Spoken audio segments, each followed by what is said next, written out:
Thank you very much. Thank you, Honorable Speaker and Chair of the NCOP, Comrade President. Let me also salute the red benches of the EFF 53 Battalion, led by the EFF Deputy President Floyd Shibambo and Secretary General Godrich Kadi. Fellow South Africans, we want to first send our deepest condolences to the families that lost their loved ones in an accident that claimed 24 young lives in Limpopo. We stand here to express our revolutionary gratitude to more than 1.8 million voters. And at the center of them are the security guards, domestic workers, farm and mine workers, petrol attendants, the youth, professionals, students, and those who voted for the EFF. You have not wasted your votes. We heard your cries and we are here to champion your interest without failure. We vow to you that we shall never cease to ensure that Parliament remains a house with teeth that bite, particularly at incompetent, mediocre, and corrupt fat cats who are permanently sleeping on duty and only wake up on payday or the day of stealing. As expected, we are, of course, starting today to hold the executive accountable. We have been convened here for the whole week to debate what was supposed to be the State of the Nation address by the newly elected president, a man who held the ambition to be president for almost 3 decades. Indeed, this is our duty, except in this case, we really have no sooner to debate. What we have is a misguided, incoherent, contradictory, and proven to be futile ideas mixed in a bag of fantasies. For a man to be hyped up by the entire local and international media only to pitch up extremely low is tragic. We were abused here during the election campaign that saw people like Oprah Winfrey rented and sneaked into the country in the name of the Global Citizen Festival to come and tell us how Madiba wanted you, Mr. President, to be president. After your speech, we now ask ourselves as to what did Madiba see in you which we can't see. Your speech didn't inspire confidence and hope amongst the poor, young, and old people of South Africa. Your own benches here were not moved at all. Hence, they couldn't even sing a song in salutation of your tired speech like they normally do when they feel revived. They didn't hear Mkombandlela. They didn't know, and they still don't know what is expected of them from your speech. You didn't recover any of the lost votes. If anything, those who voted for you are now regretting because they wasted their votes on a president without a plan. You have no new ideas on how to break the country out of a colonial and apartheid legacy of underdevelopment, poverty, landlessness, and unemployment. You don't know how to collapse. You don't know how the collapsed public health system, which led to dysfunctional hospitals, are going to be fixed. The schools have become war zones with teachers and learners living in permanent fear because they were failed by their own government. NSFAS is not buying study material, paying rent and fees for the students, yet the fed salaries of senior managers is paid monthly without fail, and no one knows as to how this problem is going to be resolved. Mr. President, you couldn't provide us with a solid vision with regard to the continent. You couldn't speak to the African continent despite the ongoing massacre in Sudan, instability in Libya, the economic crisis in Zimbabwe, which led to huge unemployment and currency crisis, right-wing terrorism in Kenya, and the ongoing occupation of Western Sahara by Morocco. You couldn't render a message of solidarity and hope to the Palestinian people who live under apartheid Israel, and the people of Venezuela who are fighting against imperialism. You fail to tell us what is it that you will do differently from how the ANC has handled the economy over the past 25 years. The central tenets of your message remained trapped in the neoliberal conception of development that has failed to work in South Africa and the whole continent. You are not even brave enough to repeat the manifesto promises that you made across the country during the campaign for elections. Among these is an urgent question of land expropriation without compensation. Somehow, your speech was limited to 4 points: fighting corruption, fighting crime, and asking black people to pay electricity and getting 10-year-olds to read to understand. Beyond this, it was a confusion about jobs to be created. At one point, it was 155,000 jobs in the next 5 years, then it was 2 million jobs in 10 years. Yet the National Development Plan speaks of a different target, 10 million jobs by 2030. In addition, your own job summit facilitated agreements with private business to hold back on retrenchment and help create over 200 jobs. Capital is not creating any jobs. They are doing the opposite, retrenching workers, demonstrating that you are not this captain of industry you are portrayed to be. Your influence and command on private capital is over-exaggerated. This entire confusion explains why the president resorts to fantasizing. So after being stuck for 4 hours in a train in Soshanguve, the billionaire president was so traumatized that he now fantasizes about a bullet train from Messina to Cape Town. Before the much complicated bullet train, Mr. President, you need to get the Soshanguve train to work and take people to work on time. Comrade President, when you got struck in a train, all of us were excited that now the president knows the realities that our people are subjected to. You come here and say nothing about that experience. You come here and not tell us that since you have seen with your own naked eye, this is the plan on how you're going to fix that problem of trains in South Africa. You said nothing about transport to a point where your Minister of Transport became so frustrated and he had to quote you on your dream of a bullet train because he couldn't find anything relating to transport in your speech. But most tragic is the ignorance and disrespect shown to the conference resolutions of your own organization simply because you personally do not agree with them. Mr. President, we urge you to recall that conference resolutions are binding. Even Nelson Mandela, with famous and well-celebrated stature, he still recognized them as a mandate from the membership which must be implemented.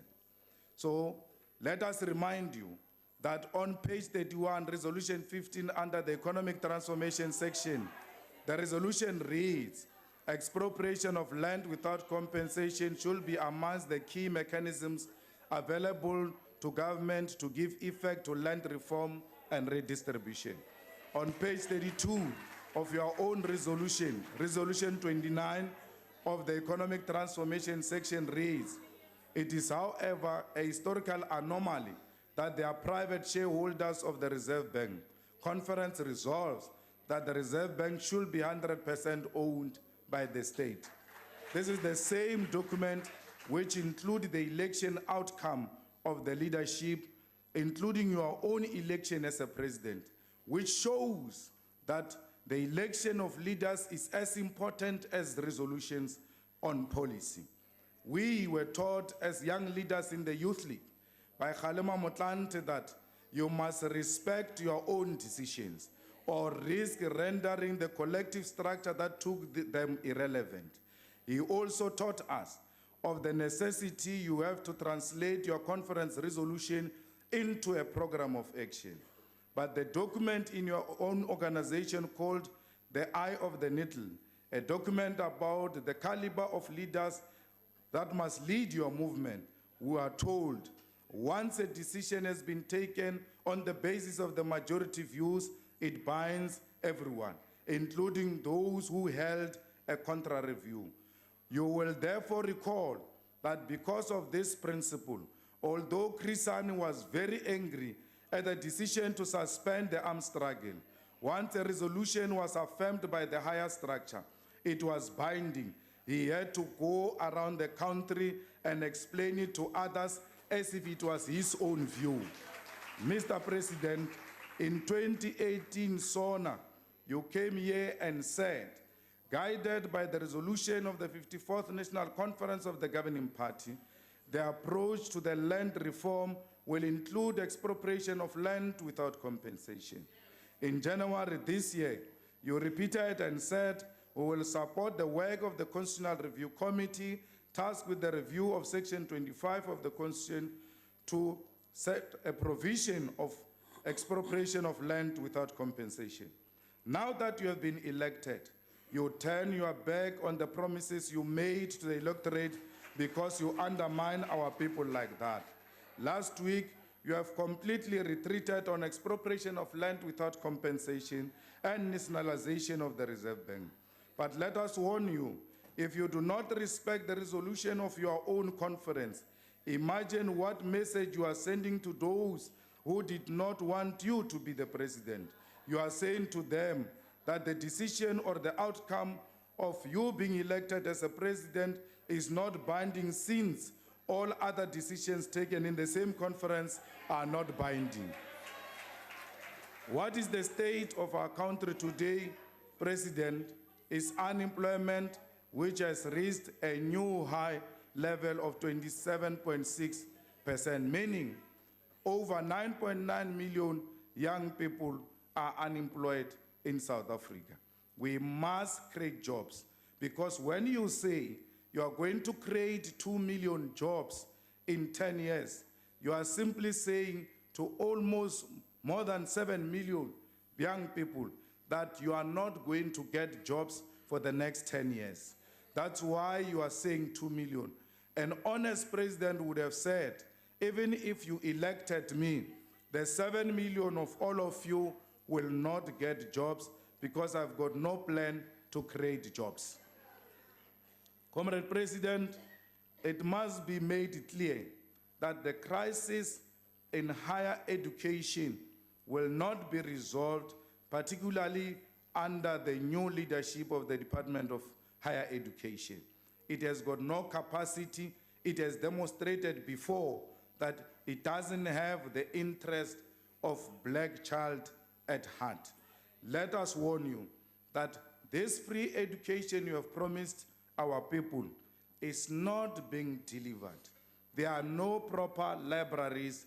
Our children are not receiving the learning material because NSFAS doesn't have capacity to give those children learning material. No access to food, no accommodation, and that is what constitutes the life of our children today.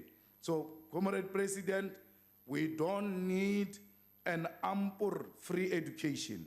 We need a real free education where there will not be registration fee, where all children who qualify to get a seat at tertiary level will only be required to produce their matric result, and that will earn them a seat at that level. We must make it very clear, Mr. President, that it is not going to happen in South Africa, the issue of resolving inequality, if we do not resolve the land question. We must therefore warn you that if you do not expropriate land without compensation and return it to its rightful owners, the democratic project remains in a permanent threat. Our people are going to engage in an unled revolution because they will be fighting for what rightfully belongs to them. We said here in warning the ANC that we cannot use the land question to encourage people to vote for us. It is an emotive issue, and when we speak about it, we must be meaning it, not what you did to the electorate. We will never resolve the social ills in our society if we do not resolve the land question. If we do not change the patterns of property ownership in South Africa, white people will continue to think that they are superior because they own the means of production. We make no apology. Neither are we ashamed to repeat the call that the land must be expropriated for equal redistribution. The first and the most practical step towards creating quality life for our people is by giving them the land. We must not retreat in our endeavor to amend the Constitution to allow the expropriation without compensation.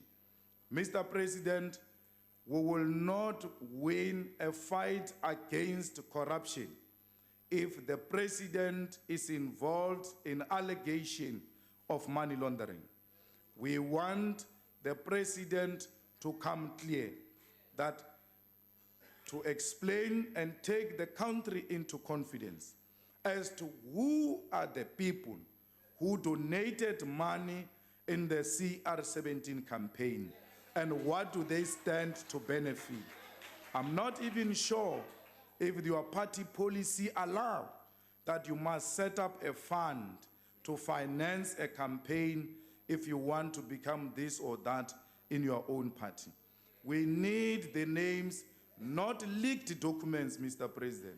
You ought to call all these trustees and say to them, they must give you a report of who donated money and what are the expectations of those people. We don't have an intention, none whatsoever, to remove you as a president because your people have elected you democratically. But if you are going to come across as being a constitutional delinquent, we'll be left with no option but to engage in an impeachment process against you. We want you, President, where a mistake was committed, to take full responsibility and announce which practical steps you are going to take in correcting those mistakes. We don't see anyone in your party, if we were to be removed tomorrow, who can replace you. Otherwise, we'll all be in a disaster. So we are in a disaster now. We don't want to be in a worse disaster. Please help South Africa by taking it into your confidence. Make sure that you lead by example. You are a human being. You will commit mistake. Where you have committed a mistake, you must come out and confess and say, South Africans will decide my fate. Don't be the most dishonest person beyond the one who came before you. We thought we were in a worse situation. We don't want to be in a more worse situation than we were before. We want a president that is ethical, a president that is honest, a president that opens up and say, how do we fix this mistake which was committed in my name? President, we must tell you that people are poverty-stricken now. People are unemployed now. People are landless now. People are being raped now. Crime is too high now. They are not dreaming about it. That is the reality of their life. Stop dreaming. Implement programs that are going to change their lives. How can an ordinary man walk into a shop holding 100 rand in his pocket with the power to buy a cold drink, arrive at the shelf and say to a shopkeeper, I dream of buying a cold drink when you've got the power to buy a cold drink. You've got no luxury to dream. You are a president. You are an implementer. You've got the power to make things happen. You want a bullet train, stop dreaming. Announce how you are going to do a bullet train. If you don't know, ask Paul Mashatile. He spoke about monorail at some point in Gauteng and demonstrated how it can be done from Johannesburg to Soweto. We were still traumatized by Gautrain. We said we don't want monorail. You come here worse than Paul Mashatile. You just say bullet train from here to there. You don't tell us how it's going to be done. You want to create a city. Stop dreaming. Tell us of the land where you want to create a city. How long will it take you? How much you need to create the city? You've got the power to do so. You've got the power to fight corruption. Don't be scared of corrupt individuals. They will not remove you. You are a president now. Don't worry whether you'll come back or not. Take a decision now. You've got the power to take the decision. Stop dreaming about taking decisions when you've got the power to take a decision. When you appointed Honorable Pravin against Public Protector's report, you took your powers away because you said his review suspend the remedial action. You can't even remove a deputy minister from now onwards. If a public protector says, these are the remedial action against the deputy minister, that deputy minister will lodge a review of that remedial action. You'll be stuck with a corrupt deputy minister because Pravin made it difficult for you to be a president. Stop dreaming, take a decision, wake up. On a point of order, Chair.